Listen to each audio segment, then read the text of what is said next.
मादर के तीन ताल कर्म लगा ले, आही सियान बाई पाछ पछतावे हो। मादर बजा के आज कर्म लगा ले, आही सियान दाऊ पाछ पछतावेगा। आही सियान बाई पाछ पछतावे, हाय हाय हाय हाय हो। आही सियान दाऊ पाछ पछतावे, हाय हाय हाय हाय हाय। मादर के तीन ताल कर्म लगा ले, आही सियान बाई पाछ पछतावे हो। मादर बजा के आज कर्म लगा ले, आही सियान दाऊ पाछ पछतावेगा। डीजे कामताराज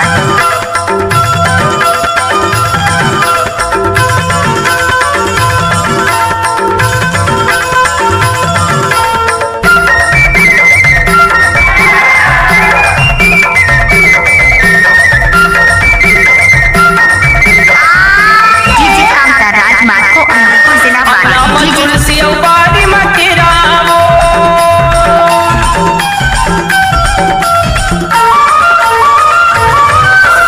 अंगना में तुलसी बाड़ी मकेरावो। 2 दिन के घर दूरा बाहर मटेरा, आही सियानी बाई पाछ पछतावे हो। 2 दिन के घर दूरा बाहर मटेरा, आही सियानी बाई पाछ पछतावे हो। मादर के तीन ताल कर्म लगा ले, आही सियानी बाई पाछ पछतावे हो। मादर बजा के आज कर्म लगा ले, आही सियान दाऊ पाछ पछतावेगा।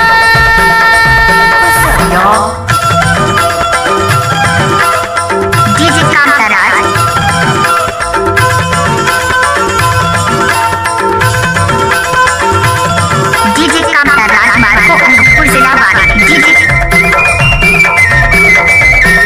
अगर हाई स्पीड गाना सुनना चाहते हैं तो डीजे कामताराज मार्को यूट्यूब चैनल को सब्सक्राइब करें। नंबर भी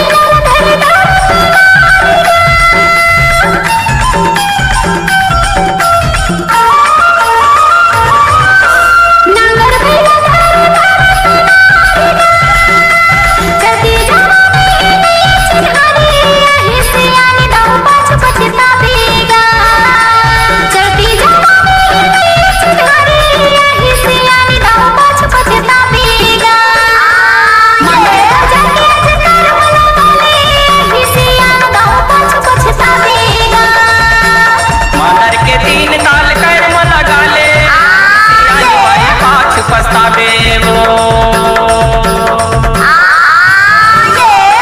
डीजे कामताराज राम गुदमनिया के रहने वाले DJ.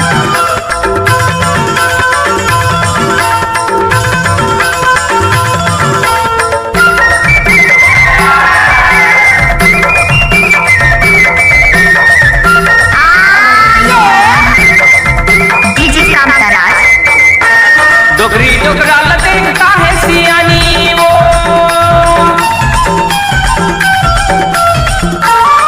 DJ कामताराज Marco Dogri Dogra लतें काहे सियानी वो।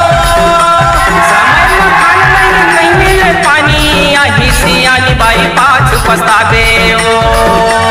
समय में खाना नहीं मिले पानी, आही सियानी बाई पाछ पछतावे हो। मादर के तीन ताल कर्म लगा ले, आही सियानी बाई पाछ पछतावे हो। मादर बजा के आज कर्म लगा ले, डीजे कामताराज दाऊ पाछ पछतावेगा। आही सियानी बाई पाछ पछतावे, हाय हाय हाय हाय हो। आही सियान दाऊ पाछ पछतावे, हाय हाय हाय हाय हाय। मादर के तीन ताल कर्म लगा ले, आही सियानी बाई पाछ पछतावे हो।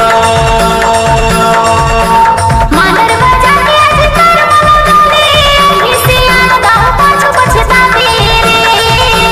डीजे कामताराज आही सियानी बाई पाछ पछतावे हो। आही सियान दाऊ पाछ पछतावेगा।